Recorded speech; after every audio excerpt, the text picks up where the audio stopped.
Hello, my name is Hakon, and welcome back, all you fabulous fighting fantasy aficionados, for yet another episode of Fighting Fantasy Gamebook playing. And as you can see, I've got a slightly different setup today, because I started doing some gaming videos and I had to do things differently. And so I came up with this, which is something I can do in Logitech's own recording software. Which is a split screen between two Logitech cameras. I can also split with the computer screen or a window on the computer. And it allows me to record both at the same time, which makes it a lot easier for me actually. And additionally, I can... there was one more thing I was going to say about that. Yes, also it means I don't have to do so much editing afterwards. The only problem is, of course, that I can't control the exposure, which means that the auto exposure is on. You can see when it gets a little bit brighter here, it goes down. When it gets a bit darker, it goes up. Not a big deal. Another fun thing about this is for this camera here, it does kind of autofocus and auto follow, so it's trying to follow me around as I shift around here, and sometimes it zooms in and out a little bit as well just to follow where I'm going. So that seems to work rather well actually. And even though I got a new chair recently that I don't move around so much because I don't have to sort of suddenly shift over to one side or the other, I can shift forward and backward more. It's still nice to have a camera that actually follows you, so you don't end up being outside of frame accidentally. And of course it's now tilted, so it's this way, the camera. So it's got all this resolution and height, so it's actually got quite a bit to go on. So that's quite a good thing. That's the Logitech Stream Cam there, and the other one here is actually sharper than the Stream Cam. So that's the one I prefer to use for anything with writing, because it will be sharper than... the only thing that is sharper than that would be to use my bridge camera, which I don't usually use for videos, except I use it for shorter videos, because of the half-an-hour recording limit. I got my cup of tea today, which I thought, ooh, it's very nice today. I thought that should be a sort of a permanent feature in my videos, because I mean, I keep mentioning it. And for those of you who haven't noticed already, if you do want to know how to make Earl Grey Hakon style, I've now made a video about that, and I even did it in verse just because that's more fun. And I'll put a link to that. Let's see, that would be up here now, wouldn't it? Yeah, so excuse me. Right, I haven't said anything now almost about the Rings of Kether. Today I'm going to play the Rings of Kether for the second time. This book so far it's very different to the other fighting fantasy books I've played so far. If you can imagine, in most of them the choices are: do you want to go left, do you want to go right, do you want to fight the orc, do you want to talk to the orc, do you want to sneak past, do you want to hide, all those kinds of things. This one has got a lot more plot, so that your choices are very often what drives the plot forward, and many things that would normally have been choices in a fighting fantasy book are not in this one, which is a bit unusual. So far it actually reads a little bit more like if you can imagine, a science fiction detective story that is more like an interactive fiction story than a fighting fantasy game book or a game book. There have been some skill checks and a luck roll, I think, but mostly it's been the choices that have been the most important thing, not the dice rolls. So I find that a bit different. And it reminds me of something I've played before that wasn't fighting fantasy. I can't remember what it was called now. We were on holiday, I think it was about a year after I got Warlock of Firetop Mountain. We were on holiday in Denmark and Germany, and in a bargain bin outside of a bookshop in Denmark, we found some, well, I found some choose your own adventure game books of some sort. And of course, they didn't have dice rolls. They were quite short books. There was one page to each choice, and there was one you were supposed to survive in the Arctic. And oh, sorry, I got a message there which isn't interesting at all. I got a message from Dropbox saying that I was just signed into Dropbox because I had to go into Dropbox just now from my new phone in order to get my old ringtone back on my phone. Right. So one was the Arctic Survival, where I think what the story was again. I think you were on some kind of expedition and you weren't able to. Whatever means you had of getting back to civilization had failed, and you had to make different choices to stay alive. Actually, that was quite a riveting book. I mean, it wasn't a long one, it was quite a short book, but it was brilliant, and it only cost a few Danish kroner at the time, probably 10 kroner or something like that. So that's like a British pound, roughly. And then there was another one, which was a car race. I think it was like a drag race almost. I didn't quite like that one so much, but I liked the Arctic Survival one. And I remember in the beginning you have a choice whether to sort of snuggle up inside your parka coat and just sort of hopefully wait through the night. And if you do that, you freeze to death. That's one of the first choices you can make. The other option was to just trudge, so you walk in squares through the night to keep yourself warm, and that's the correct choice. I can't remember any more about it though, but I remember really liking it, and I have no idea what happened to the book. Am I digressing? I think I'm seriously digressing now. Although I think some of you actually enjoy the digressions. Right, I'm supposed to talk about the Rings of Kether. Yes, that's why I got onto this, isn't it? Because it is different. It's more like an interactive fiction multiple ending story so far than it is a fighting fantasy game book, which is a little bit different. And I can see why some people, because I have heard a lot of negative things about this book. Lots of people don't like it. And one of the reasons may be because that is so different, and that is so different to what you expect fighting fantasy game books to be, or certainly the expectations that have been built up over the first 14 books, and then you get to this one and it is so different in that sense. So I mean, even Space Assassin was more, even though it was poorly made, it was still that kind of same kind of feeling for how much of a control you had over what happened and what kind of choices you made. Right, so with a slightly added challenge today of having a smaller screen area now for my table cam, I shall get started. And because I'm doing this way now, I'm not going to do my transition because I can't do that now, where I zoom in, or I just move in the book and I don't know, move it down here.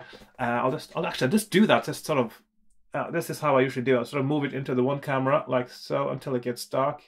And then I do it from the other camera like this, which of course doesn't work that well, especially also when the auto exposure is on, because it tries to make it brighter when it gets something dark in front of the lens.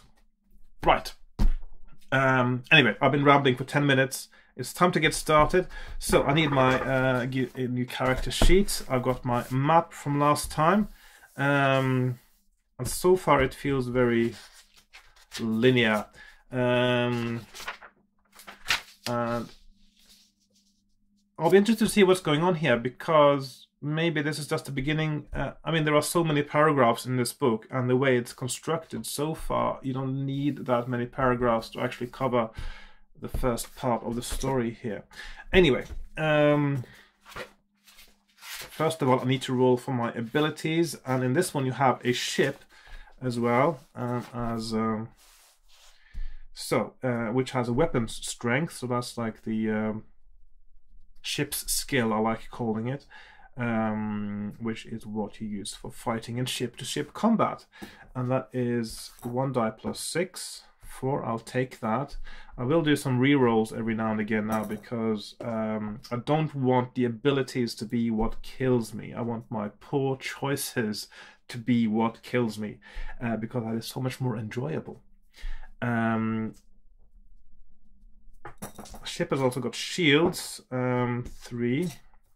That's just 1 die, nothing else. And then it is your regular skill, stamina, and luck, and skill. Ooh, yeah. Although I did notice that consistently in this book, skill checks are failed if you roll your skill value or higher, and it's a success if you roll lower. In other books, it's the other way around, although sometimes you get inconsistencies where it says the opposite, and sometimes I think it's a typo, and sometimes because really what you should be doing, if your default is to roll your skill or lower, you should always say that and then add a penalty and sort of an adjustment to the say that this is extra difficult, so you have to deduct 2 from your roll, or add 2 to your roll rather. That sort of thing. But in this one, it seems to consistently be, if you roll your skill or higher, then you fail it, which is good, because you want to be able to fail a skill roll if you have a skill of 12. I think so. It shouldn't be automatic, that is success. And the same really should apply to luck, I think. That there should be a possibility of failure with a 12 of luck. Anyway, stamina is 8. So that is 20, and finally luck is 2, so I'm not very lucky today. I got a luck of 8. I've also got credits in this one, which is gold pieces, except they're not worth as much as gold pieces. And you started with, let me see now. I have to make sure I keep this in. Actually, with 5,000 kopecks originally. I'll just move this over to the side of there. That's the right extreme of the picture. Kopecks, yeah, unusual choice. Russian currency, why not? But there's also the standard intergalactic currency, apparently. Kopecks and rubles. Okay.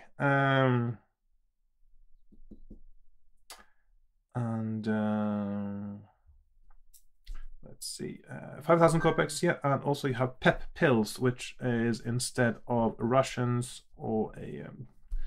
So each pep pill gives you 6 points of stamina back. I'll just put that there, and I've got 4 of them, so I got another 24 points of stamina available. And why is this making so many noises now?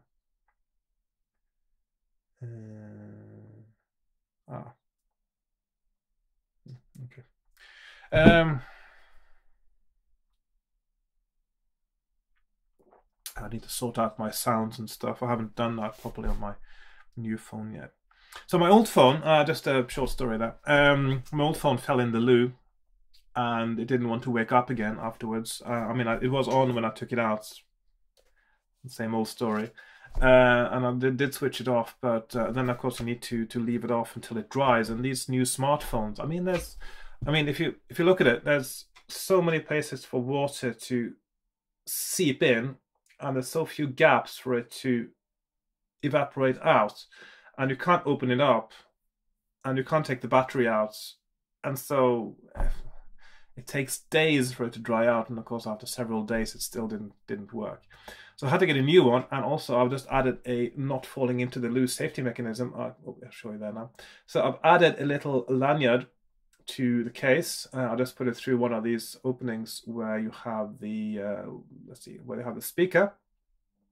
And then I'm wearing on my trousers, I'm wearing a sort of a neck lanyard that I've attached to one of the belt loops, and it goes through some of the belt loops so it doesn't stick out, hang down too much.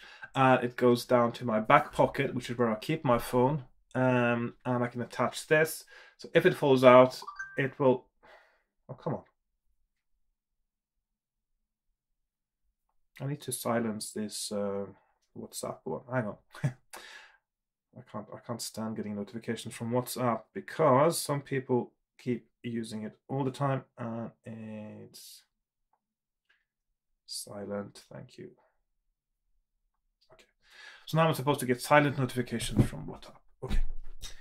Yeah, we've got a busy family group on WhatsApp. Anyway, I'm digressing again. So yes, so just to get a new phone, and I'm not going to let it happen again that I will drop it in the loop. Anyway, pep pills, 4 of them, and 6 stamina for each. Let's get started. So.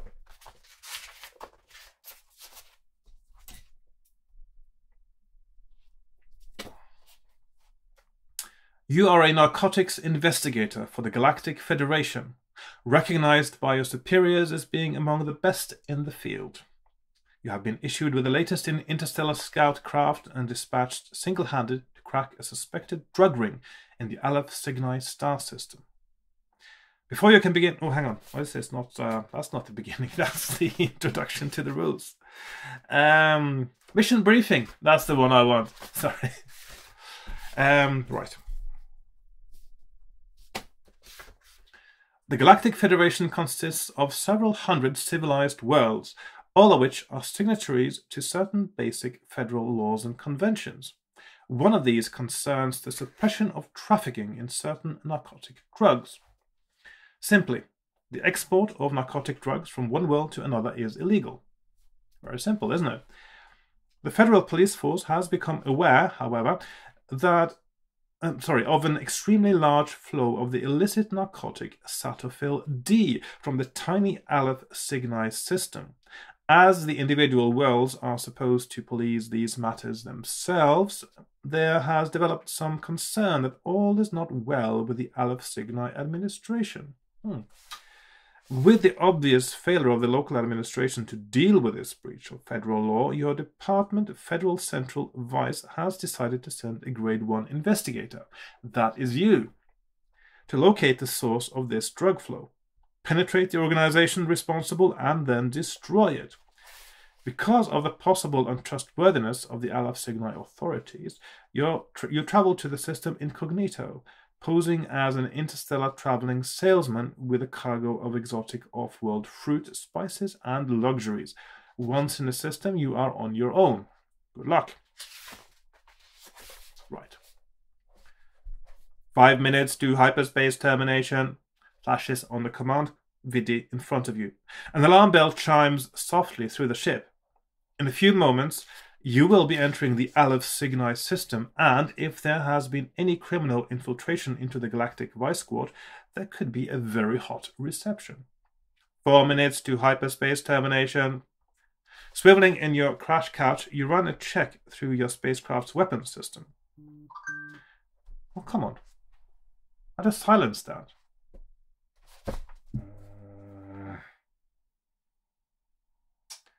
Why am I not getting mute notifications for a year?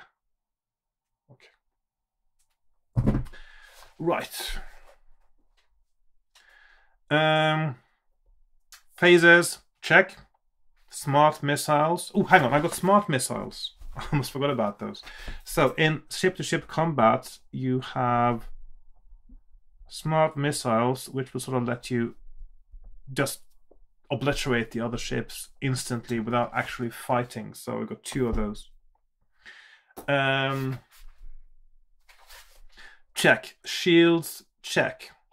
Pretty hefty stuff for a traveling salesman, though no one's to know, unless you have to use it. Until such time, your cover should remain intact. You charge up the conventional drive of your spaceship, raise the anti-spy beam shield, and grit your teeth for the stomach-twisting end to hyperspatial travel.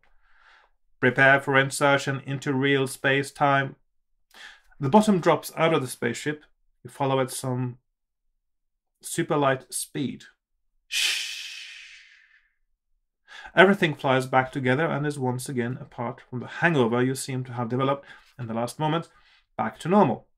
There on the screen in front of you is the Aleph Cygni system, the yellow star, Aleph Cygni, and its single planet, Kether.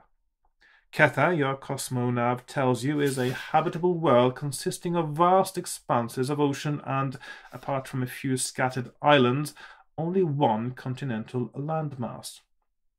Circling this world is a small pockmarked moon known locally as Rispin's End. Not visible on your video screen, but whose presence you are alerted to by your cosmonav, is a vast belt consisting of hundreds of thousands of asteroids. So I presume that those are the rings of Kether. Where will you begin your search for the drug runners? At the system's starport on Kether, on the moon, or in the asteroid belt? Now, going to the moon was pointless. Going to the asteroid belt, I think that's going to be pointless too, actually, because you still have to go down to the planet to find out where to find them in the asteroid belt, I would presume. So I'll just go down to the starport on Kether and get started there. And I think this is rather linear. I think there are just a few... I'll find out more about the linearity of this as I go on now. So, you land at Kether's only starport, which is on the continental landmass and only 10 kilometers from the planet's capital city. Your ship is towed to its parking space where, to your dismay, you are boarded by several customs officers looking for contraband. What drugs, you ask, and they look at you smugly before replying. No technology.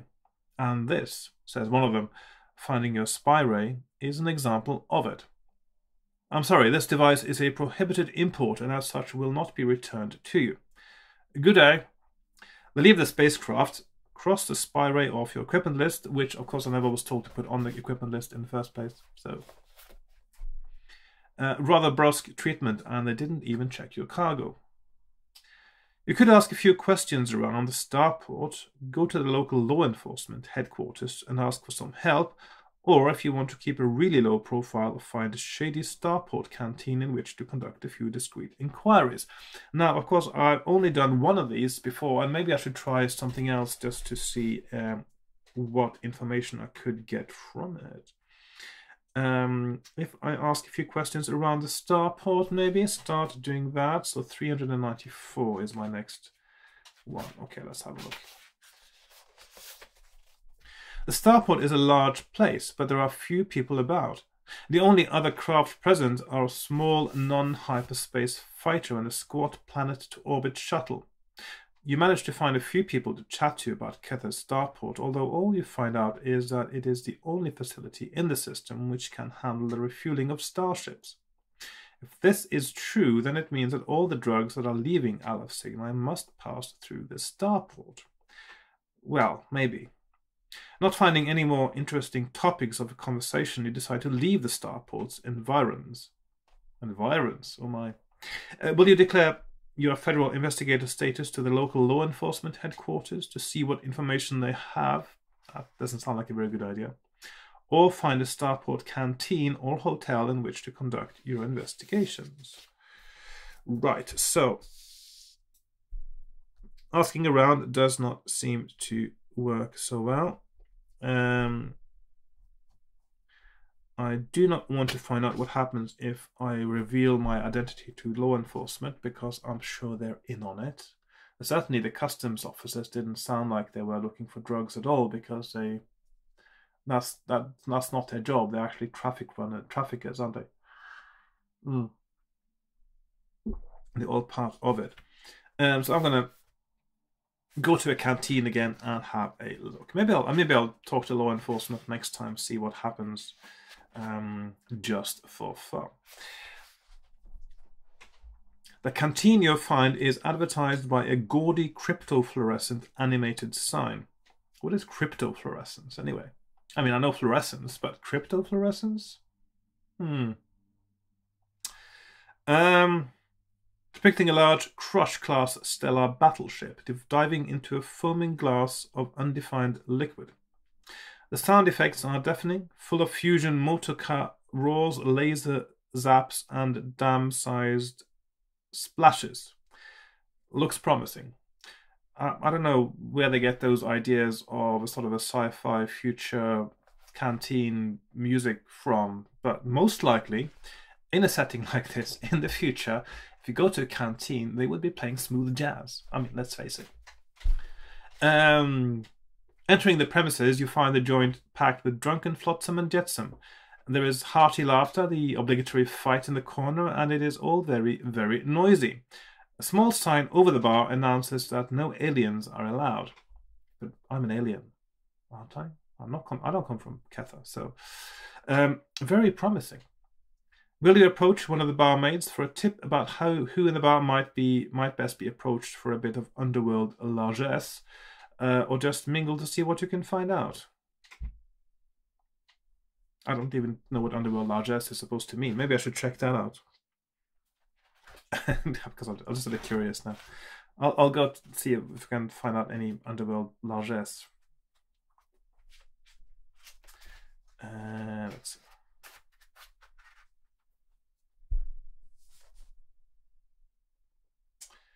Right.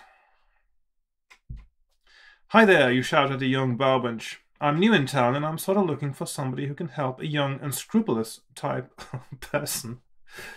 You call yourself unscrupulous? I mean, seriously. That sounds so unconvincing. I'm sort of looking for somebody who can help a young, unscrupulous type of person like me get along without having to work in a regular way, see? Oh yeah, she shouts back disdainfully. What do you do, Zero Head? You perform a quick bit of thinking here. What's absolutely essential for a drug-producing outfit? I'm a chemist. I make funny little crystals for people to stick in their bloodstreams, you yell. She blinks at you a bit, obviously thinking without seeing you. Hiking up her skirt, she reveals a garter purse. Slapping it, she says, 500 kopecks, jerk. Will you pay her or not? If you decide not to pay, you will just have to mingle with the throng. Okay. Shall I pay her 500 kopecks? I mean, is this going to help me at all?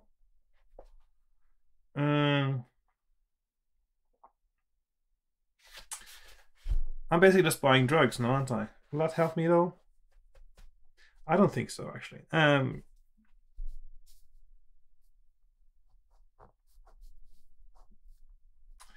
So let's see, 323, pay 500, or just mingle. Oh, hang on, I'm putting that in the wrong place on the map, so it's over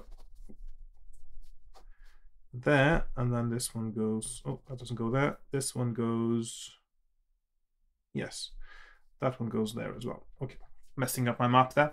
Okay. I think this is, I'm just barking up the wrong tree here, I think. I'll just mingle with a throng. That seemed to work last time. But of course, it was dependent on a die roll here, so this is going to be interesting to see if something else and what else happens if I roll something else than 1. So I rolled a 6 this time.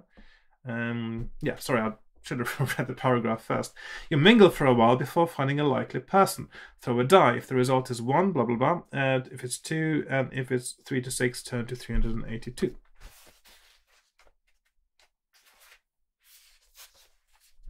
You find a slightly deranged starship navigator to talk to. He grabs you by the neck as you stand at the bar and says in a low voice, "Beware." Well, he might know something. You buy him a drink and sit at a table with him, turn to 245. Right, so I do notice, and this happened in last time I played 2, it says that I paid something and I'm not deducting any kopecks from my credits. That happened last time too. Not being very consistent, this one. Anyway, I'm going to 245. Crouched low over his beer as if he is trying to hide his head in his shoulders, he begins to mutter a long paranoid tale about the Tau Cygni threat, whatever that is. Due to the noise in the bar and the navigator's dull voice, you miss most of his monologue and find, when he suddenly and unexpectedly reaches the end of the table, that the only information you have gleaned from him is his suspicion that something odd is going on at Rispin's end, and that the fat broad playing cards at the table behind you has something to do with it. what to make of that. Will you go out to Rispin's End, the moon, to see if anything is to be found? Turn to 398. Well, I did go to the moon before, and there was nothing there, but these are different paragraphs. Or would you keep an eye on the woman at the table behind you? Right, I think that sounds like a better option, don't you?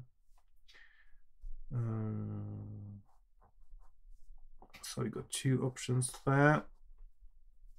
343.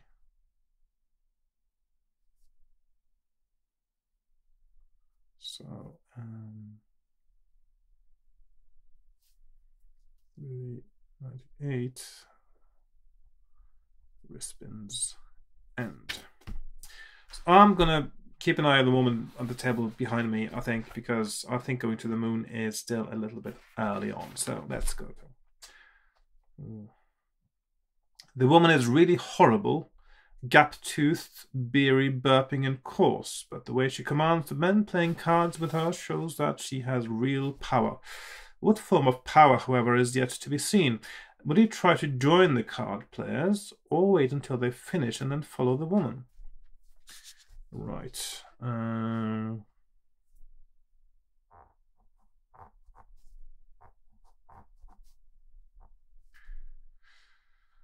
So 304.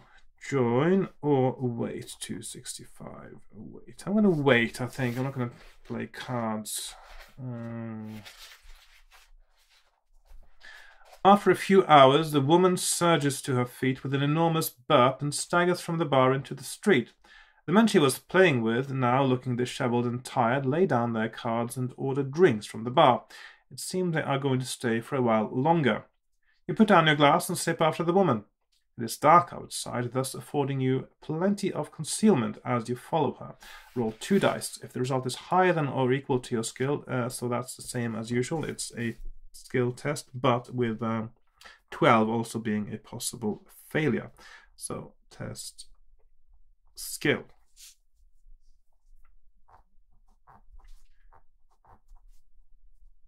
So we have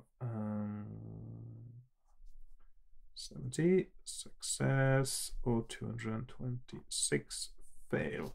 Okay, so I'm rolling and 8. Yep, so that is a success. Can't speak today. Successful roll. Yes.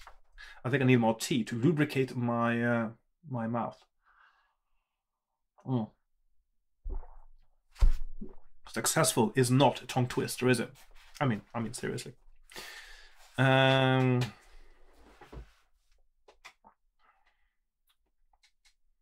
Right. So I'm going to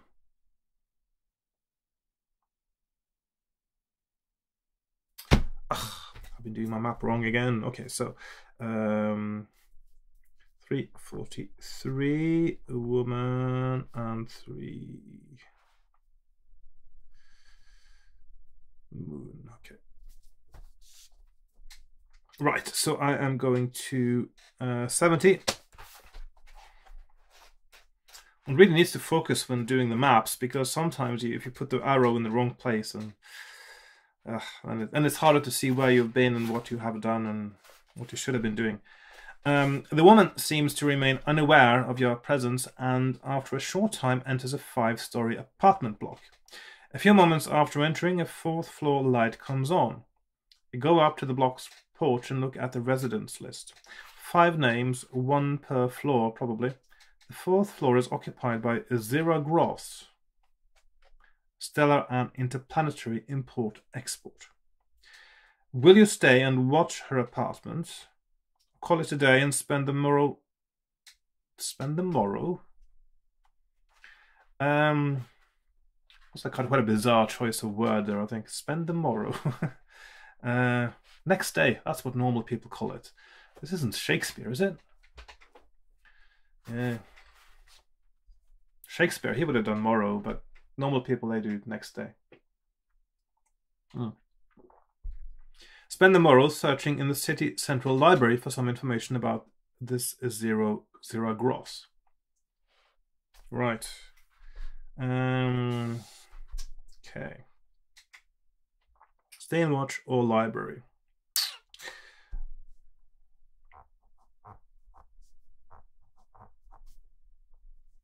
So 51, Watch, or 80, Library. That seems like quite a bizarre place to. Oh, I've seen someone dodgy. Let's go to the library to see if I can find out more about them. I'll go to the library because I'm a bit curious how that's going to work. Why can't they just use a smartphone and Google her? Yes, I know. Right. The City Central Library is an enormous complex housing millions of volumes of videos, microfilms, and even a few books. Wow, it's got books in the library. That's progressive. It is almost devoid of human life when you arrive. There is no organic staff, and most subscribers get the information or volumes they want sent to them by cable. You seat yourself at a terminal marked for public use only. Will you start by looking through old video news for something on local organized crime, or look up some government-released statistics instead? It's quite bizarre choices, some of these. Right. So let's move down here, I think. I don't know how much space I'll need for this thread of investigation now. So 12 statistics, or 41 news. I'll look at statistics because statistics are interesting.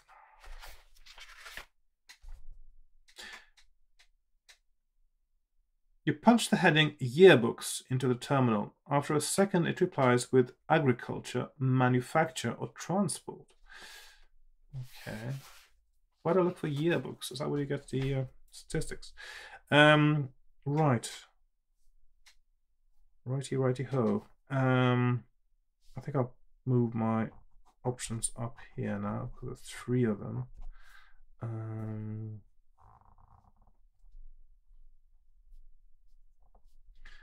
So we've got agriculture. I suppose drugs, that is often kind of agriculture, or it's all manufacturing, or transport. Actually, it's all, isn't it?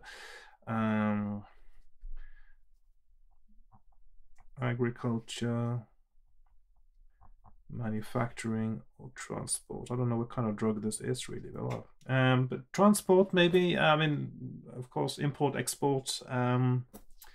I suppose that is worth a little look. The statistics on transport are almost completely useless, apart from being long, tedious, and very dry reading. Does that make them less useless? That's what it says. Almost completely useless, apart from being long, tedious, and very dry reading. So, however, you do notice that in the case of air freight along one of the coasts of the continent, the amount of reported cargo received for total lift capacity of aircraft used is far below what it should be in reference to the other coasts. Even the amount of air traffic is below normal. Perhaps there is some undeclared cargo. You leave the library and head for the State Computer File Center in order to get a first-hand look at the files used in compiling these statistics. Turn to 246. Right. 246.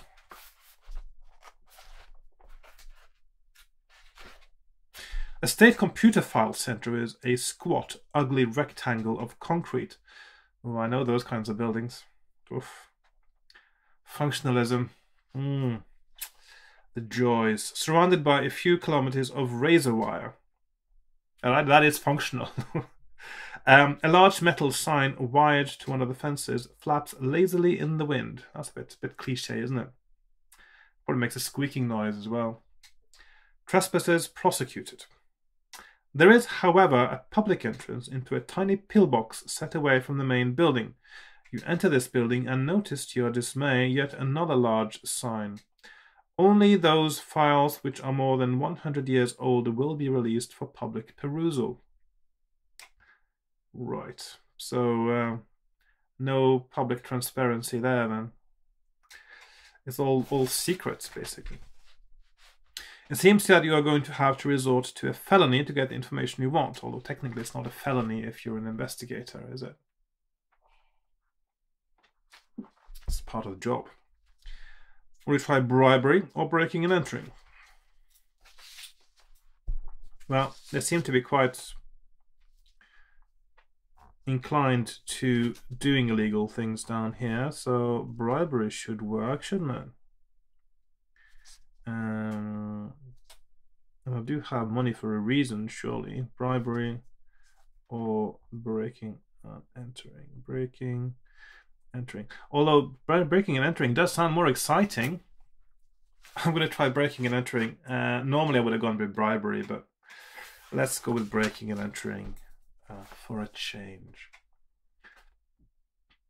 You come back to the center when it is dark. Not that it being dark has not that much relevance to your chances of being detected, but at least most of the staff should be away. You don't even attempt to go over the razor wire, certain detection there. Instead, you climb up a drain pipe on the pillbox set aside for public inquiries. You reach the roof. From here you climb along an insulated cable which runs between the pillbox and the main building, until you are on the roof of the actual center. That sounds like quite lazy design if you want to keep people out. You open a skylight and drop into the... Oh, how do you open a skylight from the outside? You open a skylight and drop into the building. Test your luck. Okay, so... Test luck. Let's see, so I'll put one option there and one there. I'm getting stuck in a corner here on my map.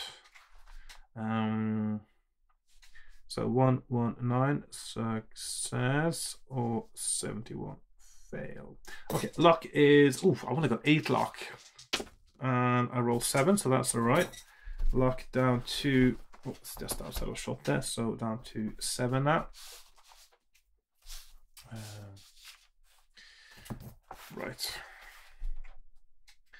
And I was lucky, so I go to 119. You are in an office area, and there, not 2 meters from you, is a video link to the center's files. Hastily, you begin to retrieve information from it. Turn to 393. Okay, so 393.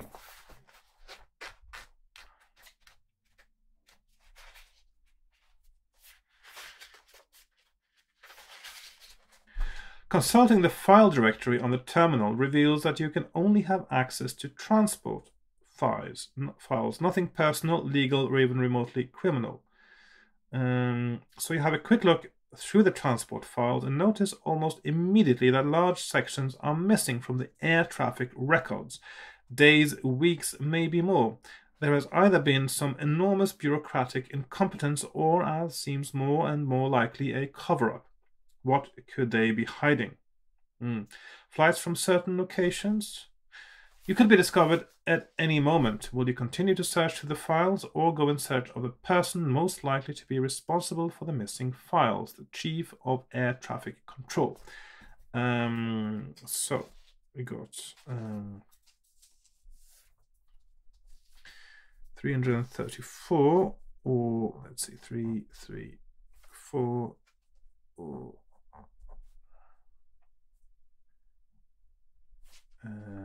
89, 334, air traffic control, ATC chief, or search more.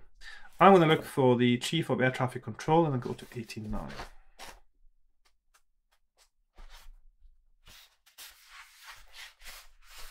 You go to the main heliport where the air traffic chief works.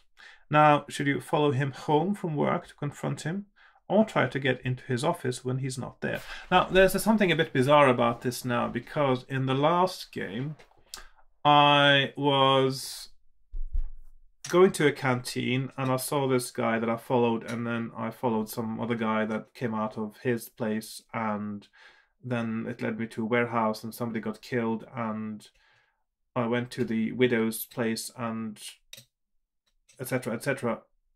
And then when I lost the car that I was chasing I was told I'd have no more leads, and so the game was over.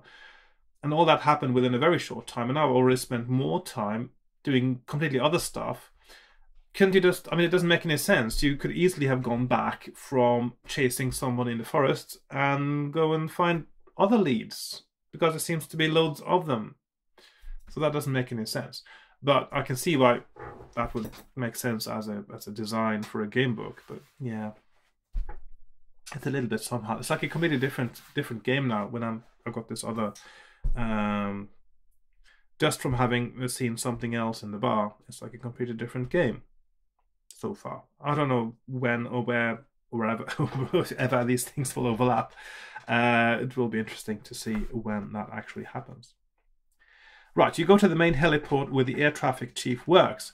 Now, should you follow him home from work to confront him, or try to get into his office when he's not there? I'm going to follow him home from work when he is... right, so we got 247 or 257. I think I'll move over here now. So if I move, say, to this, I'll just do a different color so it's more obvious. So I'll go with green now. Okay, so ATC, and the other options are over there. And so I'm going to 247 or 257, 257. So that is follow or office. So I'm going to follow him home to confront him. Although it does occur to me after I chose that now that maybe somebody else in his office are the ones covering things up. At the heliport, there is a large display of holographs headed with the slogan, "We have your comfort and safety in mind." How nice of them. The holographs are of all the staff involved in the running of the port. There are, you notice, 2 chiefs of air traffic. You make note of what their smiling countenances look like. Countenance. You've got Morrow, you've got countenance. There was another weird one as well. Countenance and not face, yeah. Unusual choice. Hire a ground car and wait in the staff car park. After a few hours, one of the chiefs emerges from the port, climbs into a ground car and drives off. You follow him home. When you approach him, will you act tough to extract the necessary information, or will you act friendly? So, am I going to be good cop or bad cop? Or both? Let's see. I think I'm going to act tough, actually. I don't think it does.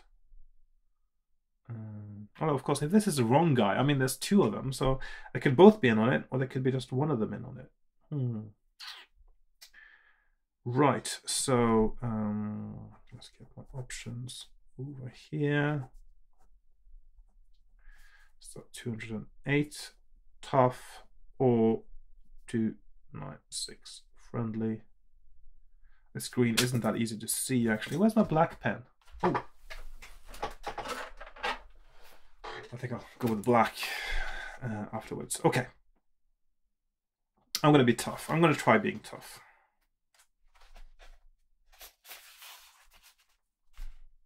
You withdraw your blaster from its holster, stick the barrel in his face and push him around. He slams against the wall and slides to the floor. I'm a federal narcotics investigator, and I hear, Mr. Air Traffic Controller, that you've got something to hide. Out with it, everything you know, you say in an icy voice. Test your luck. Right, so.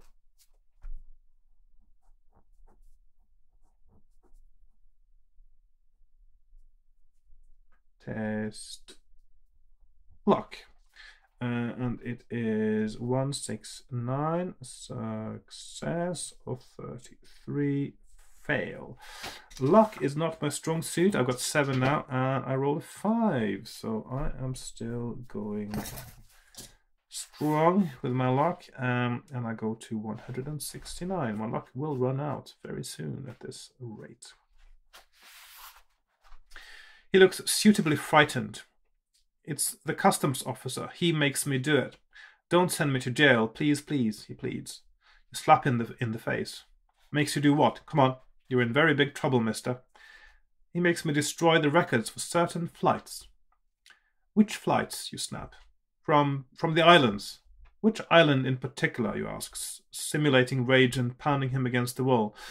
But where does simulating rage actually stop and real rage start? Now that's a philosophical question for you.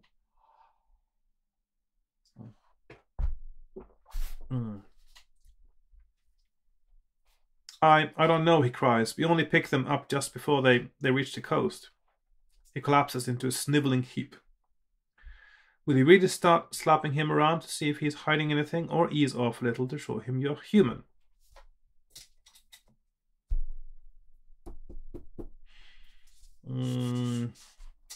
I think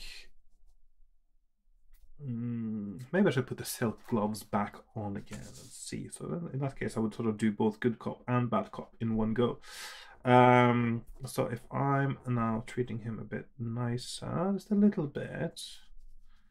72, and 130.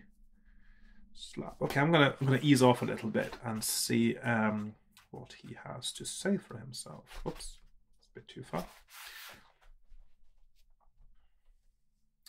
Please don't send me to jail, he pleads. I've told you everything.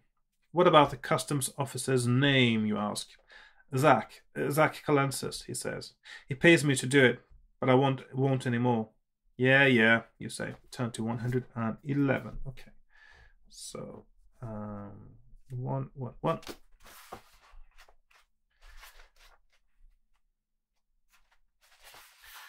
Today, in fact, he continues, some stuff arrived and will probably go through customs tomorrow. Well, you don't know exactly where the stuff is coming from, so there's no point in flying out to the islands yet. So will you pay customs a visit on the morrow? On the morrow? Or try to find someone else in the space industry who may know about illegal traffic? I'm going to go to pay the customs a visit on the morrow, as Shakespeare would have said. Right, so 337. So customs on the morrow, or let's put that over there. 384. Someone else. So on the morrow, I will go to the customs office. 337.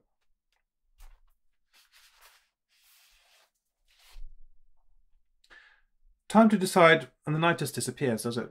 Time to decide your strategy regarding the customs officials. You could approach a customs officer and either threaten him for information, or if you are willing to spend at least 2,000 kopecks, you could try bribery.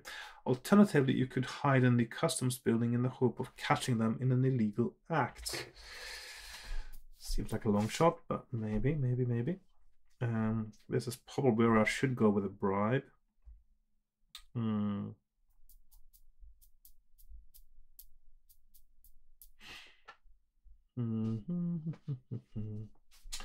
Right, so we got 3 options. 142. Threaten. 298. Bribe. Or 308. Hide. I'm going to try a bribe this time, so 298. See where that gets me. You approach a reedy-looking customs official standing behind a counter in the freight reception wing. Psst. Hey, psst, buddy, you say by way of introducing yourself. I need some information. You wave a wad of notes under his nose. He looks to see if anybody is watching, and then, leaning forward over the counter, whispers, "How much?" and points at the cash. How much will you offer him? 2,000 or 3,000? Okay.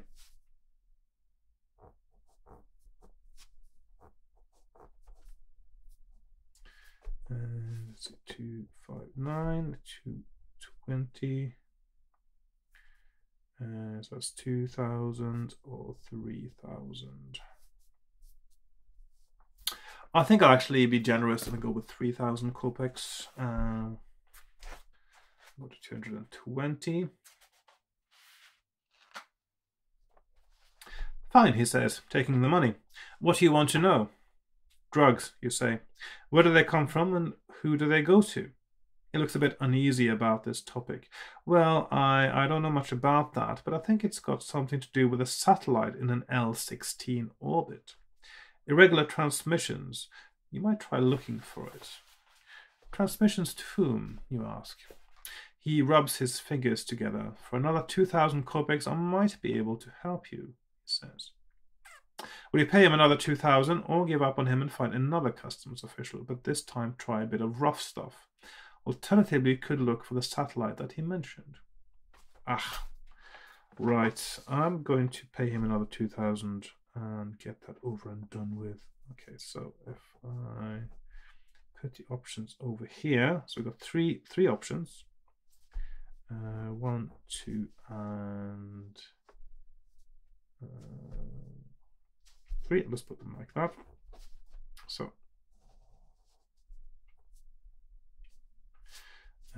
we've got 181, 2,000, 142. Well, hang on, that is actually the same as the one before. So that's down there. Didn't actually need that one. Or 36 L16 satellite. Okay, so I'm going to pay him another 2,000. That's all my money.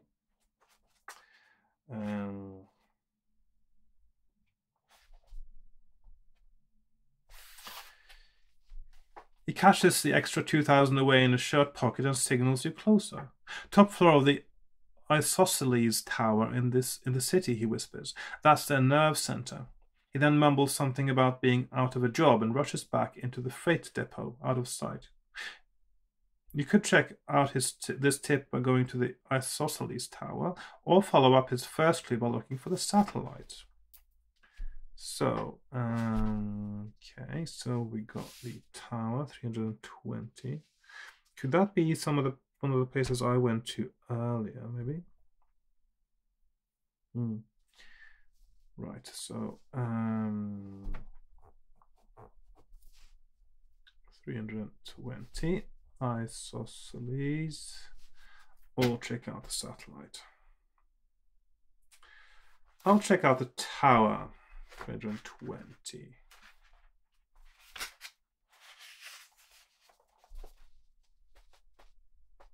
You hire a helijet and land among the other helijets on the pad on top of the 50-story Isosceles Tower. Again, I didn't have to pay for it. On the 50th floor, you find the office you want, Z Gross and Associates, Import-Export. Surprisingly, the door to this office is unlocked, in fact, ajar. You draw your blaster and slowly push the door open with a toe. You are faced by the wood-paneled wall of a corridor leading to the left and right. There is no sound whatsoever. Will you follow the wall to the left or the right? Right. Or left. Okay, so probably should do this on a different map, actually. Let's just do it over here on my second page now. So if I go to 320, I'll just move it over here. So 320, and that comes from 181. So let's put a PTO there. Okay.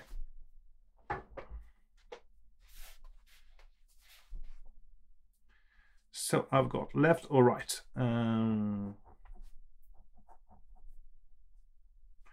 So 331 left or 86 right. I'm going to go to the left.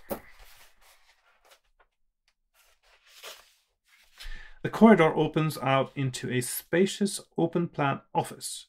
There are some 15 desks spread about, computer video links, and even a few document files. It gives the impression of having been very hastily stripped and deserted. Files are spilled on the floor, magnetic memory tape. Magnetic memory tape. Oh, yeah, it's so fun with science fiction, isn't it?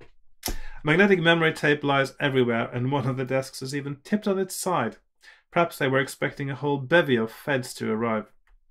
Will you search through some of the files to see if any sense can be made of this mess, or will you continue through the office? Memory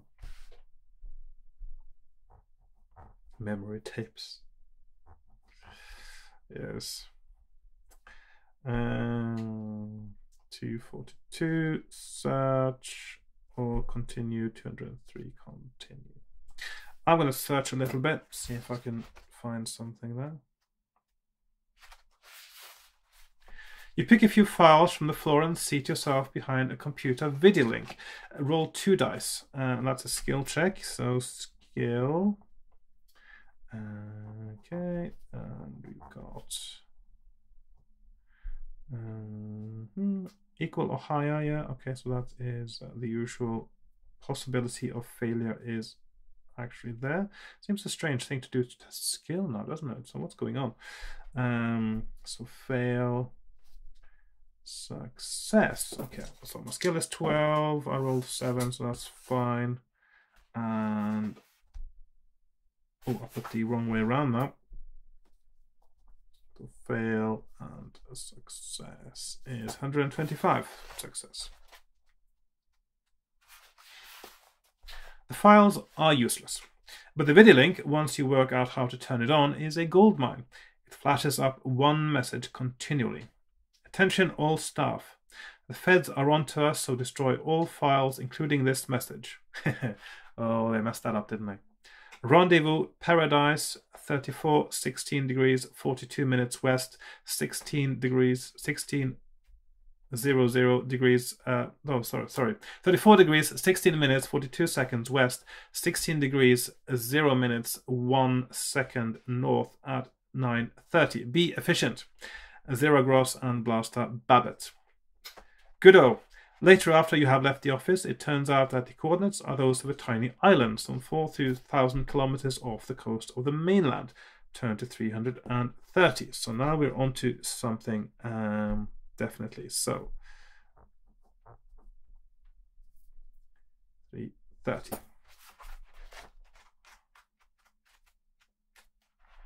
So they may have as well just left a note on the office door saying, sorry, we're out. We are at this location. Okay. You hire a long-range helijet and fly out to the tiny vegetation-covered island. Again, not paying any money. As you circle over it, you spot a large clearing. Obviously, the money is just for bribes. A large clearing containing a launch pad for shuttles, 2 landing bays for helijets, and an anti-grav dray. One of the helijet bays is occupied. You land your aircraft on the other bay and climb up. I suppose that's this picture right here now. Now that you are closer, you can see 3 ramps spaced equally around the helijet bays, descending into the ground. 2 of the ramps end in quite ordinary-looking entrances, while the third finishes in the large freight door. Will you enter one of the ordinary entrances, the freight door, or take a look at the anti-grav dray? Right, so...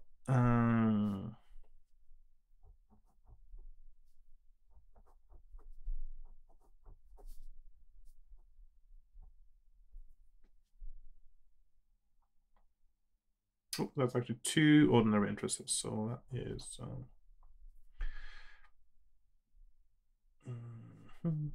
301, 311, 67, or 281. So that is the anti-grav, freight, and then it's door 1 and door 2. Let's call them that. I'll have a look at the anti-grav dray, whatever that is. The anti-grav dray is a massive grey device. A grey dray? How do you know? About the size of 2 helijets put end to end. It floats a meter off the ground. You could attempt to drive it into and through the freight door to give whatever might be waiting behind it a nasty shock. Or if this doesn't appeal... Another strange turn of phrase there. You could leave the dray and enter on foot one of the lesser entrances or the freight entrance. So,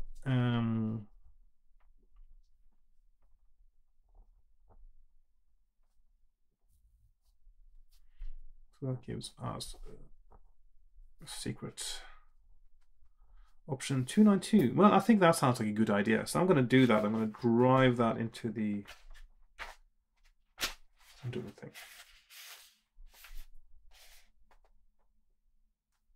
The drive turbines of the dray whine into life. You steer the clumsy machine towards the freight doors and push the throttle forward. That sounds like a very good idea to do, actually.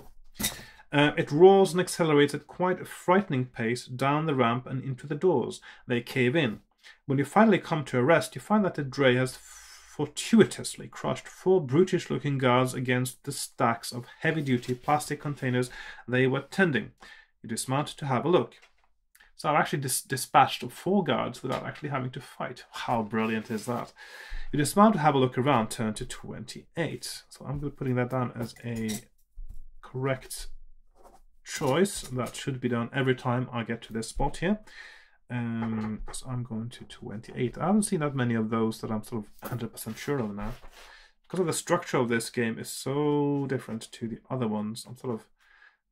I have actually no idea how this best maps, or if... I still haven't seen any overlap between the 2 splitting paths that started from the canteen.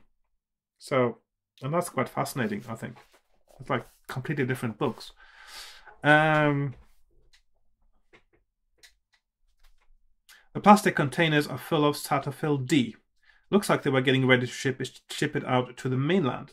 In one of the corners of the room, you discover the curled-up body of a man, obviously killed by the teeth of a rather savage beast or at the hands of a skilled torturer. With all the fracas, a really skilled torturer, you wouldn't have any scars at all, actually. With all the fracas you have recently caused in this room, other guards may be coming. Will you search this man? Fracas. Will you search this man to try to discover why he was killed, or just leave? The leading question, isn't it? I'm going to search him. So 350. Search man, or 389. Leave. So I'm going to search the guy. The man has no identification on him, and no vendetta marks or anything, in fact, which could give you... or anything, in fact, which could give you information. You can only determine the cause of death, loss of blood. Ooh. In one of his hands, however, he holds 4 pep pills. Ooh, so now I've got 8 pep pills. That's a lot of pep. You may add these to your equipment list. You leave the room. Okay, so 4 pep pills. That's the first thing I've actually found to pick up. And so this is also a correct thing to do if you get to that point. And 389 leaves. So there we are. You exit the room into a corridor. Dummy paragraph. I don't like those. 253. Although, well, actually that's not true. It may not be one. It may be that this makes sense if you get to the same place from other directions. So I'll hold my judgment until then. But it might be a dummy paragraph. That has no purpose apart from padding in. 253. Okay.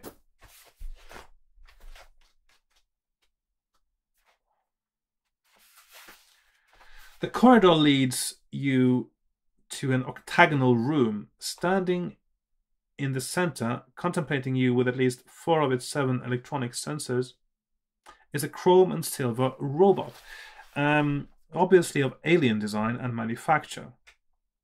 Welcome, it sighs, rising up on its 7 articulated legs and extending a few antennae and microwave sensors in your direction. Then it continues. Red I am, the heart of a scorpion, yet not of Arachnia at all. Pincers I have, but I grasp with the unseen. In one word, what am I? With which letter of the alphabet does the answer begin?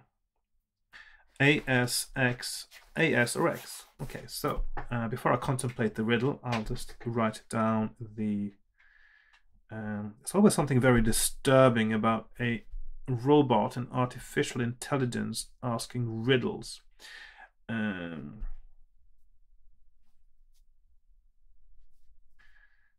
1, 3, 6. Okay, so A, S, or X. So, red I am, the heart of a scorpion, yet not of arachnia at all. So arachnia, that's of course arachnids, so that's your scorpions and spiders, and some mites as well, I think. Pincers, heart of a scorpion, pincers, and not of arachnia. A grasp with the unseen.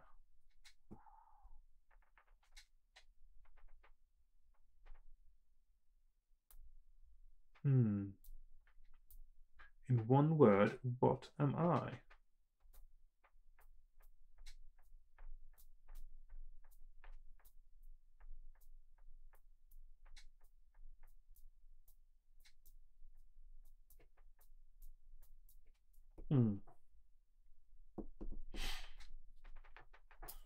Bit curious about it. Red.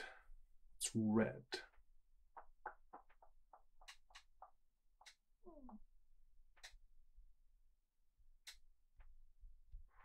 I'm a little bit stumped, actually. I can't really sort of see where this is getting.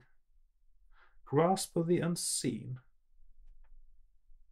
Grasp of the unseen. So you sort of think, what grasps for the unseen? I mean, the spider grasps for its web in a way, which is unseen sometimes. But a spider is of arachnia. It's an arachnid. Heart of a scorpion.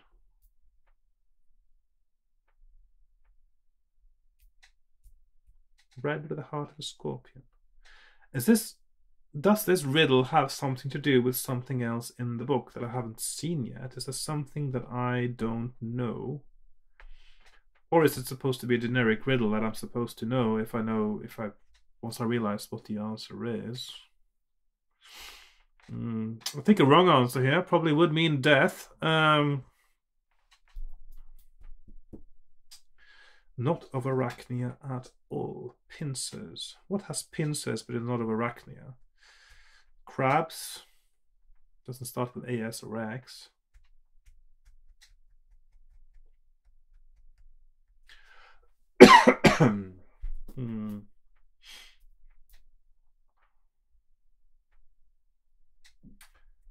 Pincers I have was grasp with the unseen. And red.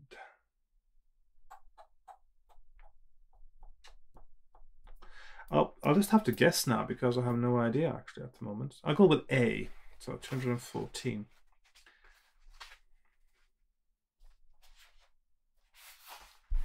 Antares, you answer. Do I answer Antares? Okay. The machine lowers itself to the floor and says just before shutting itself down. Correct. Pass. Turn to 50. That feels a bit unfair. I feel like I should have, because I don't know what Antares is. It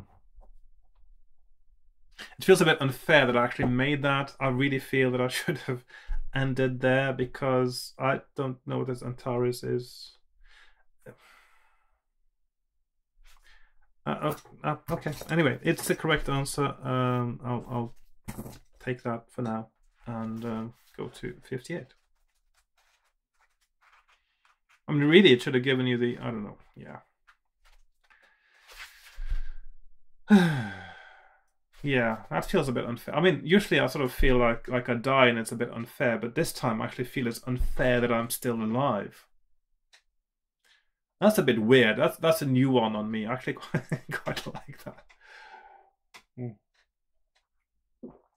And my tea is getting cold, but if you follow the instructions in my Earl Grey brewing video, you'll know that if you make it right, a good cup of Earl Grey actually tastes delicious when it's cold as well. And I managed to drink it so fast I actually spilled a little bit.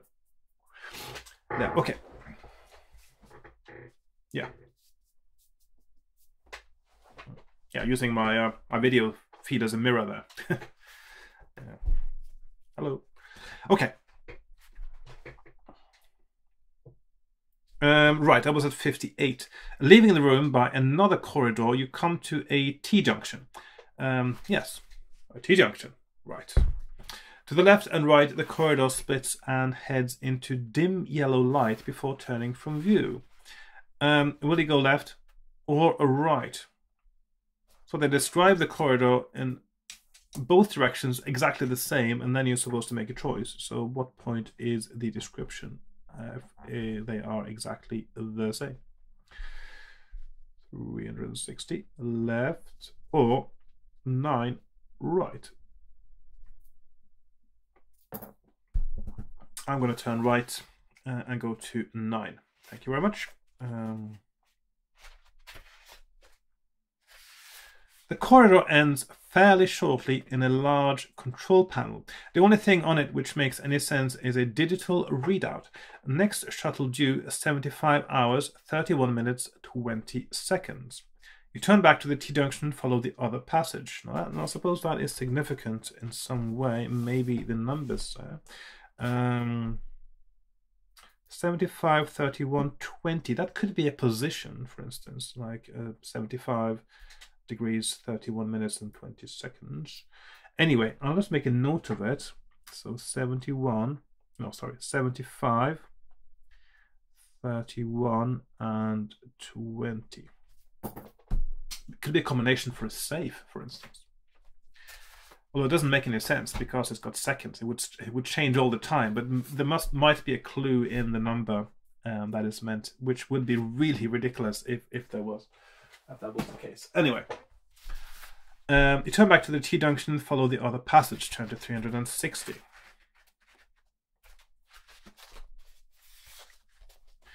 The corridor leads to a door. It has a brass plate attached to it. So you've got your secret hideout. You've got your secret arch villain's lair, so to speak, where you have your illicit drugs operation, and you have a nameplate on your door. I mean, that's a bit funny. And the corridor leads to a door. It has a brass plate attached to it. Zero gross. Zero gross. The door opens as you approach, and there in the room, behind a large desk, dictating to a little robot secretary, she is. The door opens as you approach, and there, in the room, behind a large desk, dictating to a little robot secretary, she is. Oh, she is, yes. That was a strange sentence. I'll try that again. Okay, hang on. I'm going to get it next time. The door opens as you approach, and there, in a room behind a large desk, dictating to a little robot secretary, she is. Fat, gap-toothed, and horrible. Yeah, she says, not looking at you, obviously thinking you're one of her henchmen. What do you want? Yeah, repeats the secretary, scribbling frantically. What do you... Shut up, dummy, she shrieks at it. I'm speaking to her. She notices who you are. Him. She makes a dive for a blaster on top of the desk. Will you engage her in a gunfight or in hand-to-hand combat? I'm going to go with the gunfight. I didn't bring a knife, so I should be okay.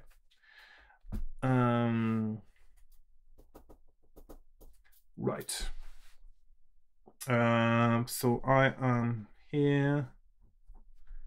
And we've got two options, 321 gun or 282H2H combat.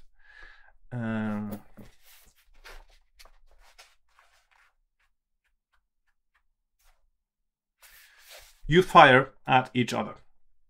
Skill 8, stamina 11. Okay, let's look up the gunfight rules now, just to be sure I do this right. I think I shoot first and ask questions later. No, that's not it. I shoot first, and then if the other person is not dead, they shoot.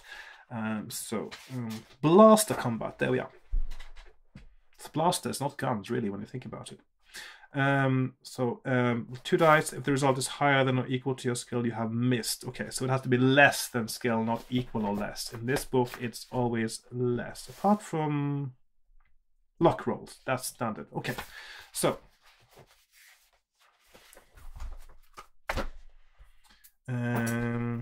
so I've got 12, 20. She has 8, 11, and I should have read the whole set of rules probably before going back. Hang on. Bear with. Someone know where that's from. Bear with. Okay. Right. So I have to roll less than my skill. So I'm going to start with that. I roll 9, so that's less. And that means I do 4 points of damage to my opponent, who is down to 7. And then if she's still alive, she returns fire. She has to roll less than 8. So she rolls 4. So she hits as well. And she does 4 damage. It's quite damaging this, but it's quite fast and efficient, I guess. I roll 11. Ooh, close there. Okay, so that's down to 3. She rolls 6, so she also hits me. And I probably should have gone with the hand-to-hand, I think. And I roll 7, so I hit her, and she's dead because she doesn't get to return fire if I hit her on that round. Okay, so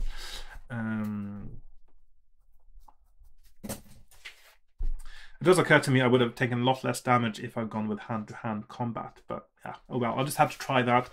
And I do have some pep pills I can take if I need to pep myself up after this, which I do. So let's go to 160. Well,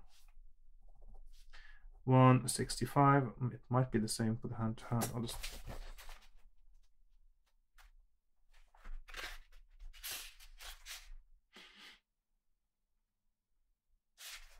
There's actually different paragraphs for winning the hand-to-hand. Anyway, so yes, 165.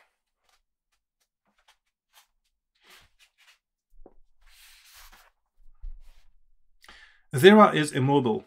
The video link is on fire. The desk is riddled with bullets. Looking around, you find nothing of note within the room. Okay. Turn to 126. Did I just destroy evidence by shooting? That's not good, if that's the case. You leave the room via another door and find yourself in what is obviously a command room. Huge video screens and floor-to-ceiling computer banks adorn the walls. And floor-to-ceiling computer banks, they probably have those spinning magnetic tape things from the 70s and 80s. Ah, good old days.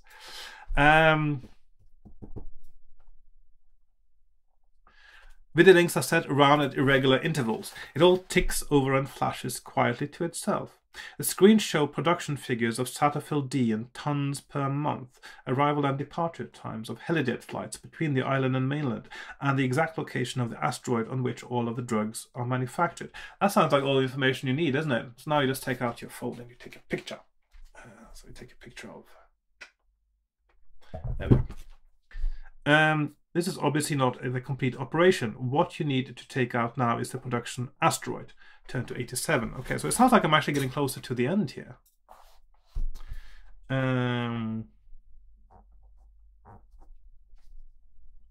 87.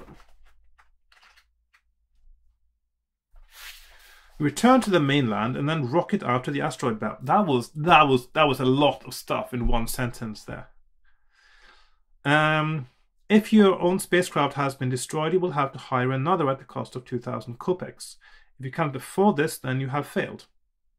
Well, I still have my own aircraft. When you approach the environs of the drug...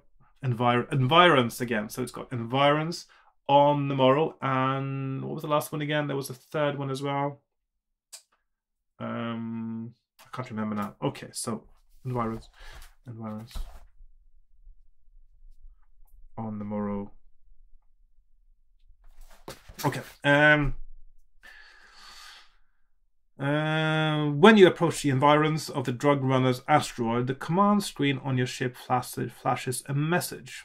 Minefield surrounding target. You look out to see a thickly clustered globular minefield set around the production asteroid. A very tricky proposition. Will you shoot your way through the mines or carefully maneuver through instead? Okay. Before I do any of those things, I'll pep myself up. So I need to take 2 pep pills. So I've got 6 left. And my stamina is back to 20. Just so I remember before I go. I probably should do a save game as well. A save game, yes. I'm going to save my game. I'm going to stick my finger in there permanently. And, well, metaphorically speaking. And I'm going to keep that as a... right. So, shoot my way through or carefully maneuver through. I'm going to carefully maneuver through, I think.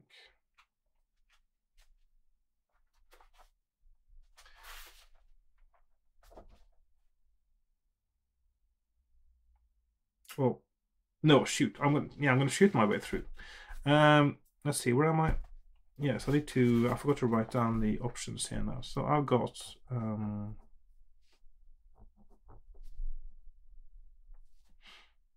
48, shoot, 90, maneuver. Right, shoot my way through. So, you sight up one of the mines, a flat disc-shaped piece of potential energy just waiting to blow you to atoms, and let fire with your phasers. The mine explodes far more violently than you expected, the impact hitting your ship even from the supposedly safe distance that you chose to fire from. You lose 1 shield. So shield is now down to 2. That's all right. Fortunately, though, thanks to the defenders' incompetence in laying out their minefield, the miners set off a chain reaction through the rest of the field. They all explode, giving you a clear passage through to the asteroid. Turn to 312. So -1 shield and 312.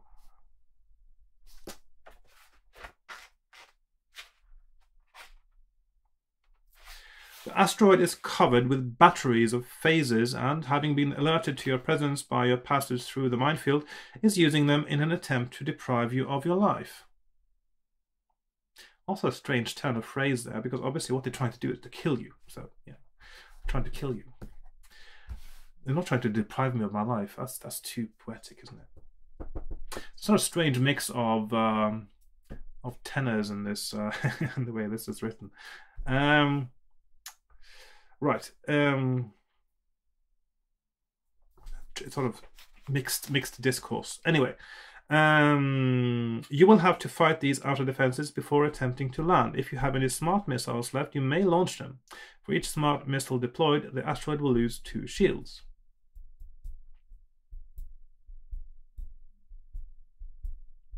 I probably should use smart missiles now, shouldn't I? This is going to be a tough one. You know what? I'm going to use 2 smart missiles, which leaves the defenses now at 9-2,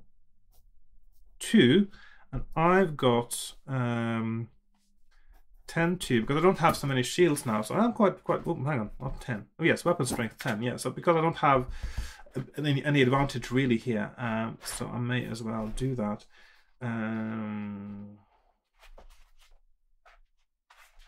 So, how do we do this ship-to-ship kind of combat now? 2 modes of attack, phasers, 1 point, smart missiles, yeah.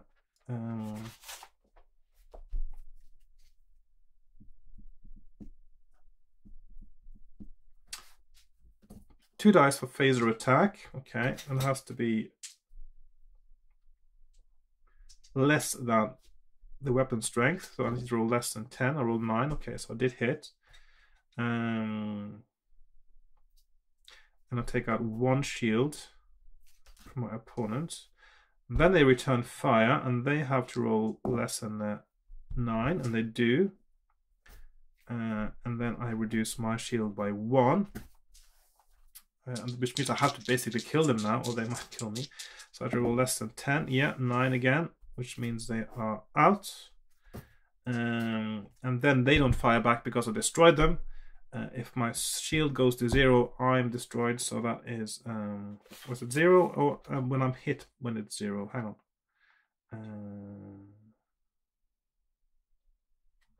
Shield, let's have to double check whether that's, it has to go below 0 before it,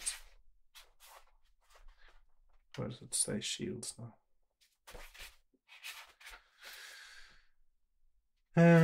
Let's see.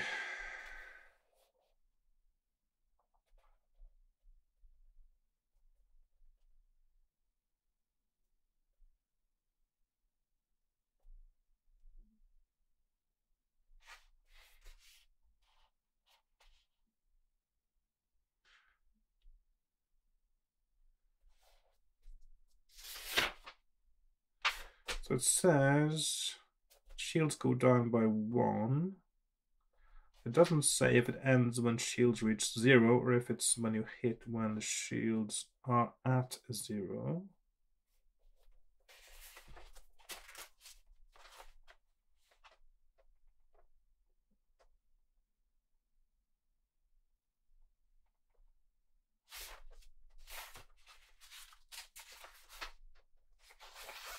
Let's see. You will lose points from the shields whenever you are hit by fire from enemy spacecraft. If your ship is hit when your shield score is 0, your ship is destroyed. Okay, so that means it's not over just yet. So they get to fire first, rolling an 8, so they hit me, and my shields are then down to 0, and theirs is at 0, which means it's sudden death now. So I need to roll less than 10. I did, and then I destroy them, and I've got 0 shields left. And I'm really glad I used my smart missiles. And yeah, and then I have to go back to STM 312. That's where I'm at now. See, 312. So 9, 6, and that is space combat. So if you win, you may either dock at the main entrance or at one of the few emergency airlocks set into the asteroid's surface. So usually I like on the side entrance and these things, don't I? Okay, 2, 7, 3, 1, 1, 7. Main. I suppose I should do a new save point now. 273 airlock.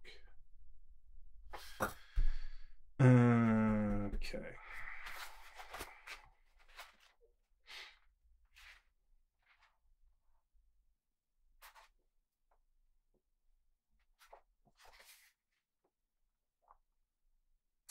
Right, should I just go in the main entrance? I mean, I'll go through the main entrance now because, yeah, I don't need to be sneaking around, do I? I mean, I've sort of really alerted them to my presence anyway. So you slide your ship into the main dock area, parking next to an interplanetary shuttle. When you open the airlock, you find a small spherical droid in front of you. Little rockets on its surface send it darting from side to side while it fires at you with pulsing red lasers. You will have to fire at it. And that is a defense droid, which has 9-4. Which means I only need to hit it once, actually, with my phaser. So I'm going to roll. I need to roll less than 12 now, basically, and that's the yes. I'll roll less than 12, which means that battle is over. And I've got a bit of ink from. Oh, it's one of my pens leaking a little bit. So you got a little bit of ink stains. Can't really see that now. It's that blue pen. It's starting to get a bit leaky. I'm going to stop using that probably. Okay. So 1, 5, 6. 1, 5, 6.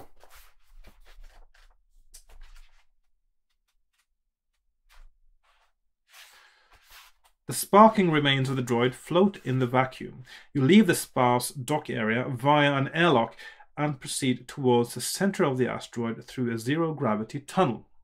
Turn to 195. 195.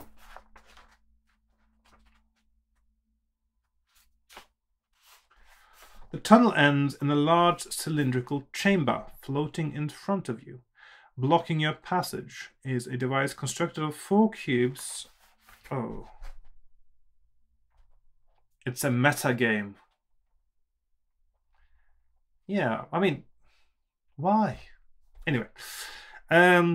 Is a device constructed of 4 cubes set in the shape of an X with a cubic hole in the center. Bright blue bolts of electricity fly between the cubes. It looks like it's a metagame. Is it a metagame? Yeah, I'm sure it is. It looked like it put a puzzle metagame there for a moment. Maybe it isn't. Right. With a low hum, it begins to approach. The flashing becomes more frequent and begins to lash out towards you in great electric arcs. Will you fire at this device with your blaster, try to dive past it, or take a flying leap at it to hit it with your boots and thus hopefully send it out of control? It all sounds a bit risky.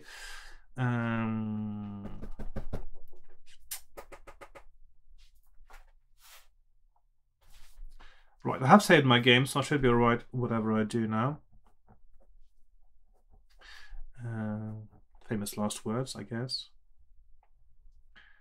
I feel I'm quite close to the end now. Or is this the beginning? Is this a really long bit at the end? I don't know. I don't really have a feel for how much space of the book is dedicated to getting to this point. And also, it seems like the paths for getting there are so ridiculously diverse as well.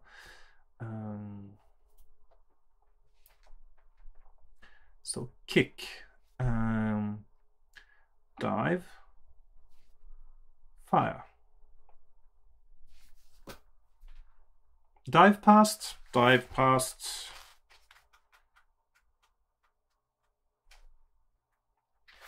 Roll 2 dice. So that's a skill test. Skill.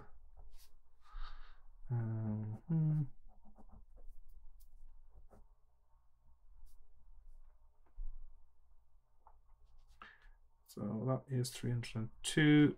Fail or 341. Success. Anything but 12. 341.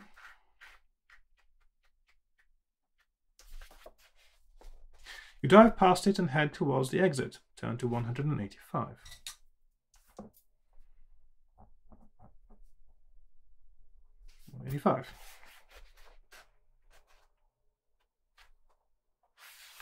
The exit leads you down another zero-gravity tunnel to a crossroads. You have 3 tunnels to choose from. You know what? I think I'll...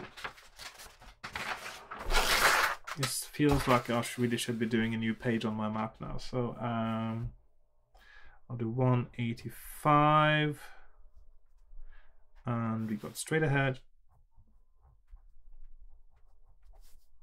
Left and right. So 2, 9, 3, 3, 3, 2, 1, 4, 6. Left, straight, and right. I'm going to go left.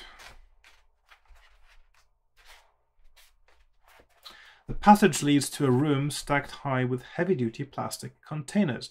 Looking them over, you find they contain different chemicals, natural products, and packaging materials, all the necessary raw materials to produce Satterfield D. You return to the crossways. If you haven't already done so, you may take either the right passage or the continuation of the tunnel. So, I'll try the right one then, in that case.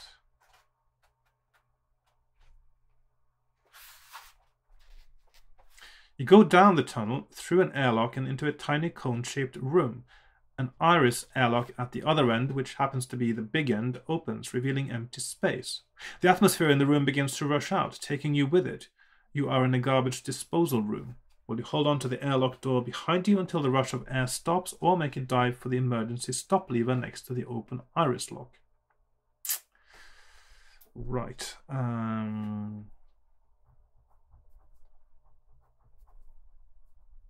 So we have emergency stop.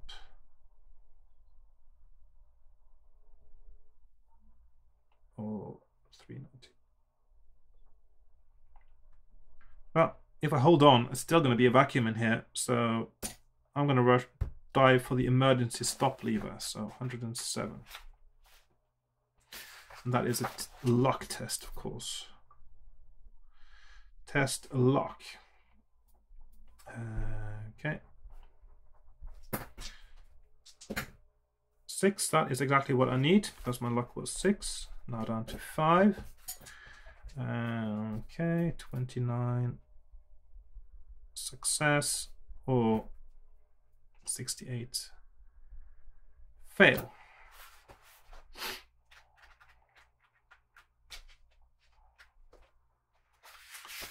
You grab the lever and the iris lock shuts with a click like a camera shutter.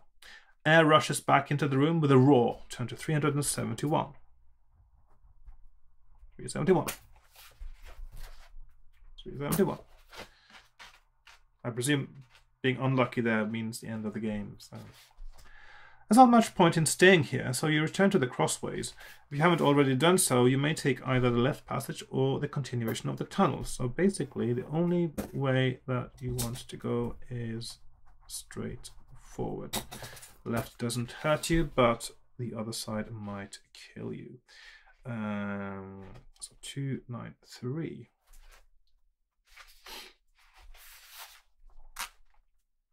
The tunnel ends in an enormous rough-hewn cavern. Through the center of this cavern, in the line heading to the exit on the other side, hang 3 metallic spheres, each adorned with what seems to be large loop-shaped handles. So that's this picture here. Okay. The rest of the cavern is filled with bulbous creatures, devoid of eyes or other sensory organs, bar a set of long tentacles with which they constantly search the zero-gravity space around themselves. Will you try reaching the other side by jumping from sphere to sphere, or by wending your way through those bulbous creatures? But I thought it was zero gravity. You don't really jump, do you? You find a direction and you push and...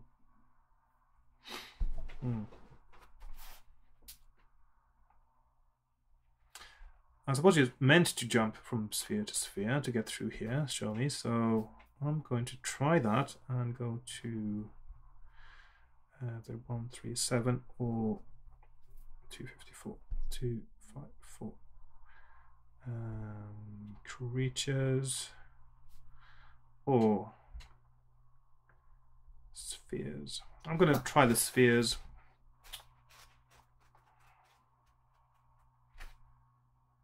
Roll 2 dice. So that's a skill test again.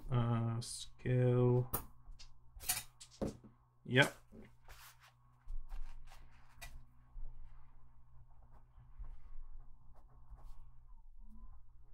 So that is, let's see, 98, fail, 59, success.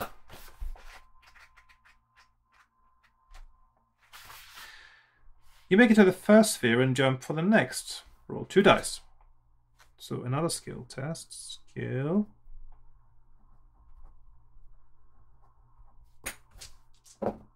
Yeah. And that is 361 or 10, fail.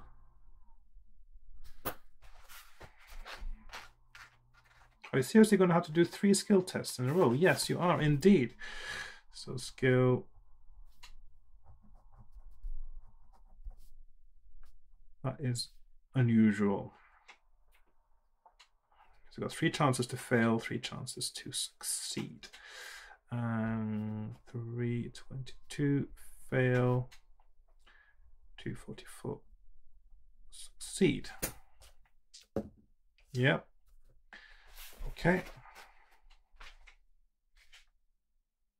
You make it to the third sphere. From here, you easily make it to the other exit. Turn to 283.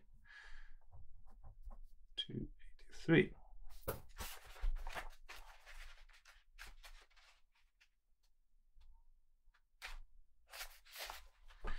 Going through it, you find yourself in a large chemical laboratory. Stainless steel and glass apparatus rise on all sides. This must be the factory proper. Here is where most of the Federation's illegal Satterfield D comes from. There is nobody about, so you busy yourself destroying some of the equipment. While doing this, you notice two exits from the room, a door and a corridor. Which will you take, the door or the corridor?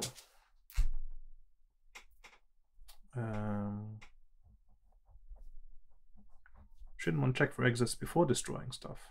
But 166 door, 25 corridor. I want to check out the door.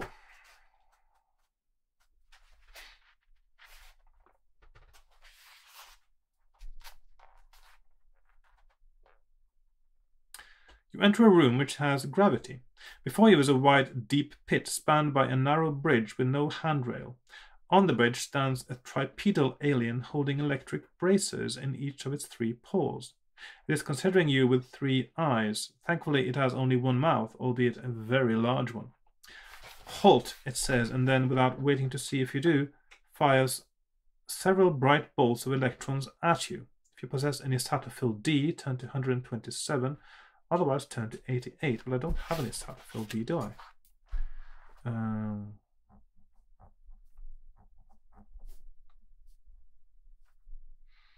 So 127, Sat D, or 88 not. So I don't have any Satterfield D.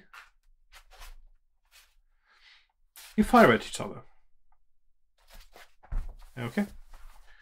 So phaser combat it is then. So we've got, he's got 7, 10, I've got 12 and 20. I roll 8, so he is injured for 4 points. He rolls 7, he misses. I roll 6, he's injured for 4 points. He rolls 10, he misses. And I roll 6, and so he is dead. The Vanquer is vanquished. Arcturian Vanquer. Anyway. Whatever the case is, I wouldn't have known what it was called anyway, obviously, and I defeat it, and I go to, let's see, so 7, 10, and I win, so I go to 49.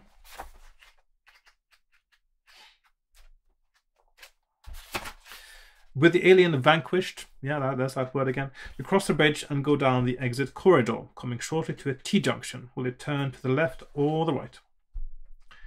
So we've got left or right. 3, 5, 2, left or 20 right. I'm going to turn right, I think.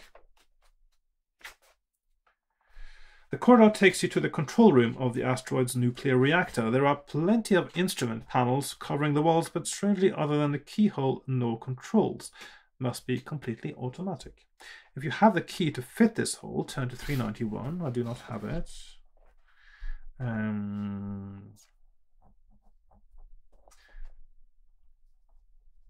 391 key. Otherwise, return to the T-junction and head down the other corridor. Go to 352. So there is an item I missed, actually. Why do I need keys anyway? You've got blasters and stuff.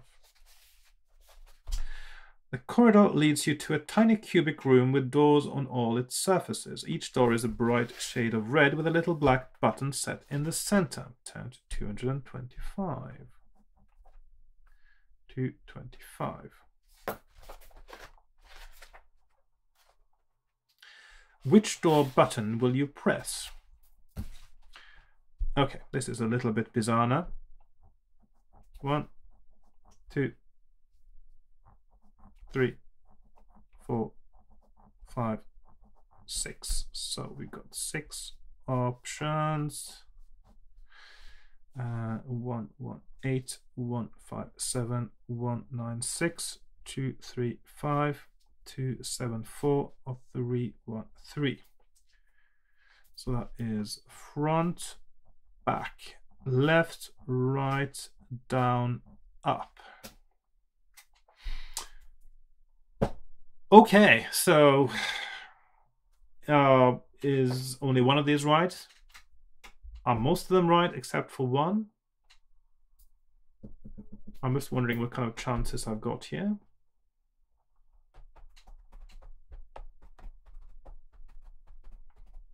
Also, how did I manage to get into a room that suddenly has doors on all sides? I mean, how did I get in? Right.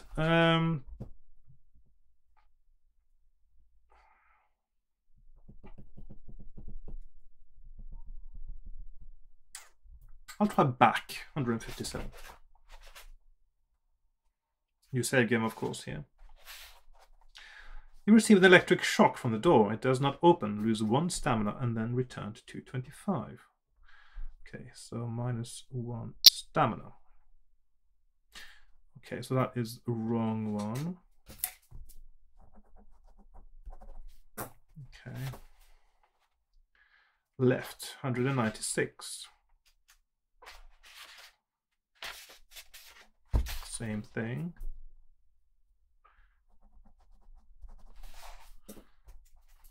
I'll just do a tally afterwards for the stamina loss now. So -1 stamina. Down, 274. No.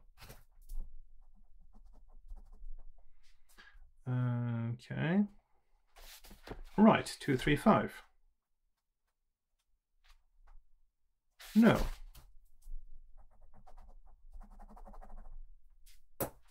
Up, surely.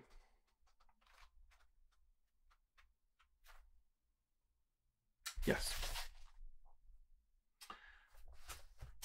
The door opens into an identically cubic room. Turn to 186. 186. Right.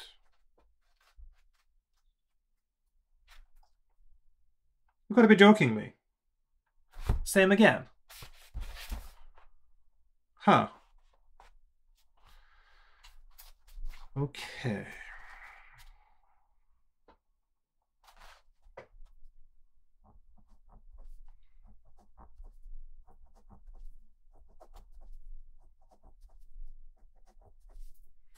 I'll just put them down like so.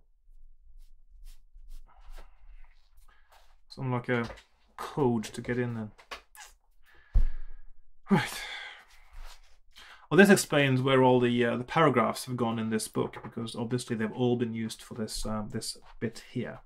So 79, 40, 381, 342, 303, 264, front, back, left, right, up, down. The other one was down, up, actually. That's a different order. Right. So I'm down to 16 stamina, by the way. I'm going to try to go right this time. 342. An X-ray laser flashes on momentarily, burning your arm. The door does not open. Okay. It's just randomness, isn't it? I'm going to do front 79. A small poison dart. At least there's different things happening. Poison dart fired from a minuscule opening in the corner hits you. You lose 1 stamina point.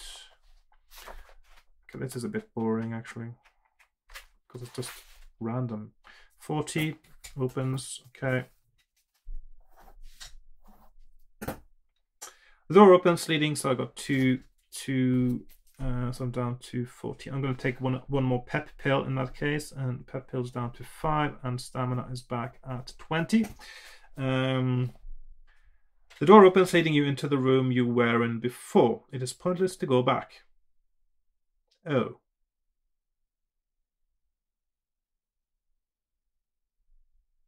Return to 196. Okay, so... Okay. But that actually isn't the right answer then. That is actually just the way back. Okay, so that... Okay, so I still have to go on then. 381. I think I would have preferred a maze, to be honest. 381, that is correct. That is the correct, it looks like. So the door opens on to a sumptuous living area. Carpets, modern furniture, and diffused light. Ooh, diffused light. There is even a trendy folding screen, decorated with off-world scenery, next to the door. In the wall opposite the door you are standing in is a wide corridor leading into another, similarly decorated room. In this corridor stand two identical figures of what must be Blaster Babbitt. Tucked under each left arm is an enormous Vank blaster. Good evening, they say together. Time to die, Fed. Will you blast the left figure, the right figure, or try to think of an alternative course of action? Good evening, time to die. Good evening, time to die, Fed. Okay. Right. Look a bit like the Joker, don't they? It's just there's two of them. Left, right, or alternative course of action. I'll just check out the alternative courses of action and see what they are. So we've got left, right, or alternative course of action. So 69 left, 108 right, 147 alternative. I'll see what alternatives are available to me at this time. Check out the menu, so to speak, or just do something apparently. You jump through the folding screen. Babbitt is standing behind it, facing the opposite wall. The two figures were simply reflections of the real article in hiding. You tackle him. Okay. The two of you roll across the thick carpet, wrestling and trading punches in hand-to-hand combat. Blaster Babbitt, skill 10, stamina 8. Okay, 10, 8. And hand-to-hand combat. Alright, so I've got 12, 20. He's got 10, 8. So yeah, I've got 2 skill point advantage. Now it's finally classical fighting fantasy combat. He rolls an 8. I roll a 6. That is a draw. He rolls a 9. I roll a 4. He hits me for 2 points. He rolls a 12. I roll an 8. He hits me for 2 points. He rolls a 6. I roll a 3. Come on. He rolls a 9. I roll a 9. So that means me hitting him for 2 points. He rolls a 6. I roll a 5. Me hitting him again. He rolls a 4. I roll a 9. Down to 2. He rolls an 8. I roll a 4. 12 left. He rolls a 6. I roll a 9, and he is dead. And apparently, if you defeat him, turn to 400. Right, so that means that is apparently the end of the book. With the capture of Blaster Babbitt, you have wiped out the leadership of the criminal organization. Congratulations, you have smashed the drug ring. Your mission is a complete success. Right. I don't know. This feels a bit strange to me. It still is a little bit like a kind of interactive fiction thing with huge swathes of the book look like they are alternate paths, I presume, to get to the island. And then you get to the asteroids, and then you get through this bit here, and you have some really slightly silly... And then the least linear bit of the whole game is the one where you choose the doors, and even that's technically very linear. It's a little bit weird, the whole thing. I can see why people find it a little bit unsatisfying, because it is a bit unsatisfying, I think. It doesn't feel like you're solving a puzzle at all. You make decisions and somehow it seems like they don't really have that much of an influence on how you end up. I don't know. There's obviously a lot of storylines in this book that I haven't actually seen or played now. But yeah, it's I suppose it is what it is. And I certainly would say that in a way it's too easy as well. I mean, I did have 12 skill now, let's admit that. But if you look beyond the skill itself, just getting to the right place now just feels a little bit too easy. I wasn't really feeling like I was solving a puzzle so much as I would have liked to have felt in a game like this. I'll just put the Gamebook number here on my maps just for future reference. So I keep all my maps. And I've got on my bookshelf here I got a big black folder where I keep all my maps, and also I keep some character sheets as well. So all the ones I've made when I've been playing my made my videos, they're all in here. So they go in there. I suppose I could keep my character sheet as well.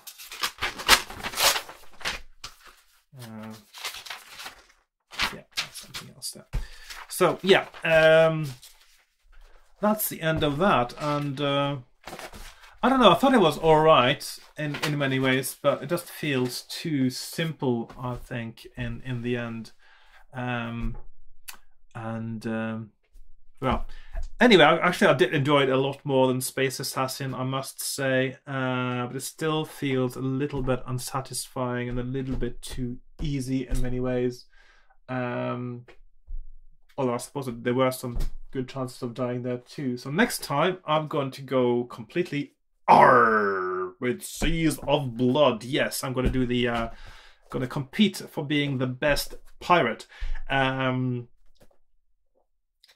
So we got the city of Tak at the northern end of the inland sea is the greatest den of thieves, pirates, and cutthroats that the civilized world has ever seen. I thought that was Port Blacksand, but and the city of Scum is the city of Scum, not the city of thieves. So it's even more scummy, isn't it? There are two pirates infamous for their ruthless greed, their daring raids, and their countless skirmishes with death. And one of these villains is Abdul the Butcher. The other is you. Only one of you can be king of the pirates. A wager is laid, a race is on, but which of you will win? 2 dice, a pencil, and an eraser are all you need for this rip-roaring adventure. You decide which course to sail, which dangers to risk, and which monsters to fight. Yes, that's next time. Seas of Blood. And actually, I think I actually even had the Seas of Blood Commodore 64 adventure game, which wasn't that good, to be honest. So yeah.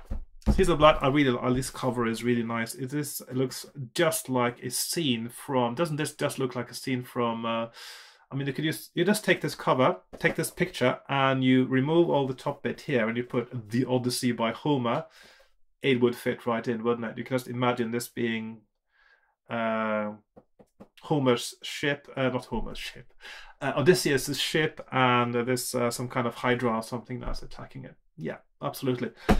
Seas of Blood, very nice cover and internal artwork as well, I presume.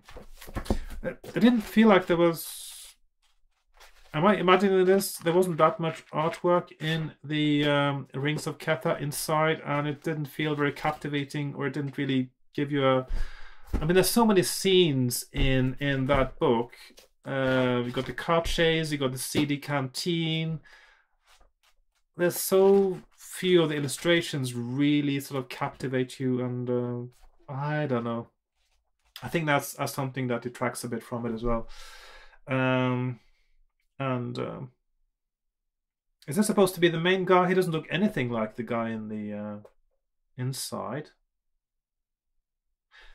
I don't know. It's a little bit of a mystery, this book, because it's so different. It's so different to anything else. Not my favorite, I must say, although I do like it better than Space Assassin. But Seas of Blood, yeah, I'm going to be the best pirate around. And in this one, of course, in many of these books, I do tend to ignore the riches, the jewels, the gold sometimes. I know Ian Livingstone is trying to sort of try to tempt you with it, and he thinks, and some players indeed think, that collecting the most gold is the aim of the game. For me, it's more like a sort of a puzzle, trying to get to the end and feeling like I've had a good time playing it. In this one, of course, the aim of the game is to get the most gold, and so it's going to be a little bit different, and maybe that will mean that I don't like it as much. I don't know. Whatever the case is, I am going to try to enjoy it as best I can, as I always do. And I'll well, thanks for watching. Thanks for watching. If you enjoyed watching this, please like, share, comment, subscribe. Join me on Patreon if you like watching my videos and you want to encourage me to do more. Yeah, I think that's it, really. Thanks for watching again, and I'll see you next time with Seas of Blood. Seas of Blood, yes. And all that remains for me to say is goodbye for now. Bye-bye.